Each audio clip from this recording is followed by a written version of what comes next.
ভবনকে কেন্দ্র করে তৈরি হওয়াকে কেন্দ্র করে প্রচুর টালবাহানা হয়েছে, বহু টালবাহানা, বহু মানুষের আন্দোলন, দাবি ইত্যাদির পরে রবীন্দ্র ভবনটা খুলল এবং রবীন্দ্র ভবন খোলার কিছুদিন পরেই অল্প কিছুদিন পরেই দেখা যাচ্ছে রবীন্দ্র ভবন বেহাল হয়ে গেল।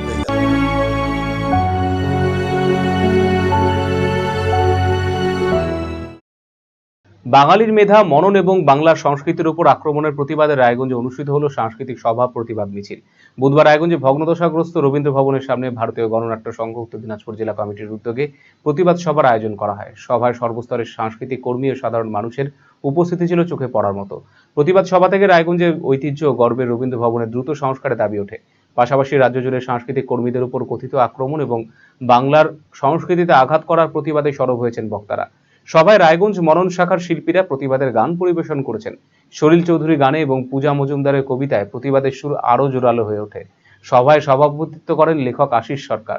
বক্তব্য রাখেন ভারতীয় গণনাট্য সংঘের উত্তর দিনাজপুর জেলা সম্পাদক অর্পিতা দেব, দেবাশিস দত্ত, আশিস কর, প্রাবন্ধিক ভক্তি মণ্ডল, অনিরুদ্ধ সিনহা, বিপুল মৈত্র সহ আরো অনেকে। সভা শেষে ভগ্নদশাগ্রস্ত রবীন্দ্র ভবনের সামনে থেকে একটি প্রতিবাদ মিছিল বের করা হয়। বাংলার সংস্কৃতি এবং সাংস্কৃতিক কর্মীদের উপর আক্রমণের প্রতিবাদে স্লোগান দিতে দিতে মিছিলটি রায়গঞ্জ শহরে বিভিন্ন পথ পরিক্রমা করে। শেষ পর্যন্ত রায়গঞ্জ ঘড়িমোড়ে রবীন্দ্রনাথ ঠাকুরের মূর্তির পাদদেশে এসে শেষ হয় মিছিলটি। সংস্কৃতি চর্চা অন্যতম গুরুত্বপূর্ণ কেন্দ্র রবীন্দ্র ভবনের দ্রুত সংস্কার, সাংস্কৃতিক কর্মীদের নিরাপত্তা এবং মর্যাদা রক্ষার দাবিতে এই দিনের কর্মসূচিতে প্রধান হয়ে ওঠে।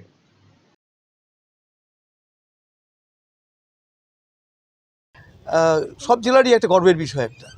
আমাদের এখানে রবীন্দ্র ভবনকে কেন্দ্র করে তৈরি হওয়াকে কেন্দ্র করে প্রচুর টালবাহানা হয়েছে, বহু টালবাহানা, বহু মানুষের আন্দোলন, দাবি ইত্যাদির পরে রবীন্দ্র ভবনটা খুলল এবং রবীন্দ্র ভবন খোলার কিছুদিন পরেই অল্প কিছুদিন পরেই দেখা যাচ্ছে রবীন্দ্র ভবন বেহাল হয়ে গেল।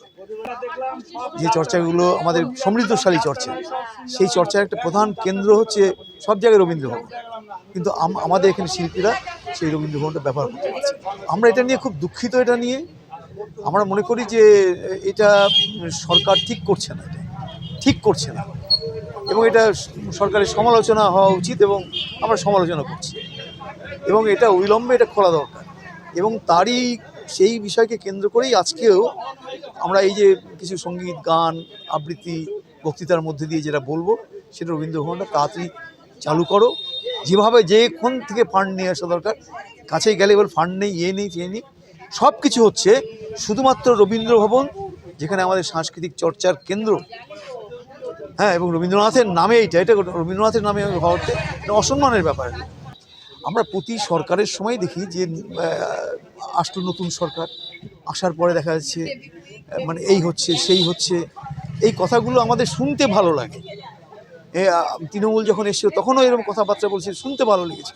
এই সরকারে এসছে, তাদের কথাবার্তা শুনতে আমাদের ভালো লাগছে। যদি তারা আন্তরিক এবং সদিচ্ছা থাকে, সেটা ভালো কথা, আমরা স্বাগত জানাবো।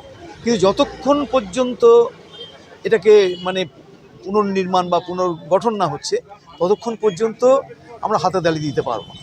এটা আমাদের মনে প্রচণ্ড কষ্ট শিল্পীদের মধ্যে।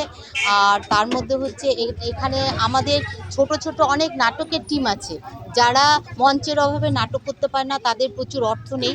আমাদের যদি সরকারিভাবে এই রবীন্দ্র ভবনটা যদি তৈরি হয়ে যায় আবার, তাহলে পরে আমাদের সেই নাটকের টিমগুলো তারা নাটকগুলো করতে পারে, বিভিন্ন সাংস্কৃতিক অনুষ্ঠানগুলো করতে পারে। আমরা পয়সার অভাবে আমরা অনেক কিছু করতে পারি না, আমাদের বিভিন্ন যে টিমগুলো আছে তারা করতে পারে না। আমি চাই আমাদের সমস্ত সংগঠনের তরফ থেকে আমরা চাই যে এই রবীন্দ্র ভবনটা খুব তাড়াতাড়ি যেন রিপেয়ারিং করা হয় এবং আগামীতে আমাদের যতদিন না হবে আমাদের সংগঠনগুলোর তরফ থেকে আমাদের এই আন্দোলন, আমাদের এই প্রতিবাদ চলবে। বিকেলে কিছু ফ্রেন্ডসরা আসছে, তো বিকেলে খাবারটা একটু এক্সট্রা। আজকাল মার্কেটে কিচ্ছু এক্সট্রা পাওয়া যায় না। কে বললো? এসি কিনলে পাবেন এক্সট্রা 5টা এক্সট্রা অফার্স। ক্যাশব্যাক অফার এখন 5,000 নয়, 6,000 টাকা, 1,000 টাকার এক্সট্রা, 0 ডাউন পেমেন্ট, আর পুরনো এসিতে 10,000 টাকা এক্সচেঞ্জ অফার, শুধুমাত্র খোসলা ইলেকট্রনিক্সে। আজই চলে আসুন খোসলা ইলেকট্রনিক্স, আমাদের নিজেদের দোকান।